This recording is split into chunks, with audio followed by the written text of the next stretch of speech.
fue en Haití. Y los dominicanos que desconocen eso, lo desconocen lamentablemente porque aquí se ha enajenado todo, incluyendo la educación. Aquí se ha escrito mentira para dañar la relación entre dos pueblos hermanos. Pero la economía dominicana ha dependido del trabajo de los haitianos. La llamada, lo que fue la espina dorsal de la economía durante todo el siglo pasado, dependió del tráfico de seres humanos, como si fueran esclavos. Y de hecho aquí los haitianos son fundamentales para el trabajo agrícola, para todo. Entonces, yo no sé qué otra cosa tienen que dar los haitianos, porque han dado la sangre, su vida. El único pecado del pueblo haitiano fue sembrar la libertad y no se lo perdonan.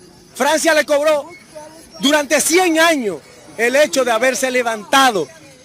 Entonces, no hay otra forma de nosotros, los que nos creemos dominicanos, dignos de devolver con dignidad lo que ha sido la solidaridad. Un reporte exclusivo en caliente desde el Mirador Sur, frente a la alegación diplomática de Naciones Unidas, un grupo de dominicanos organizados en un colectivo que exige la no intervención militar en Haití.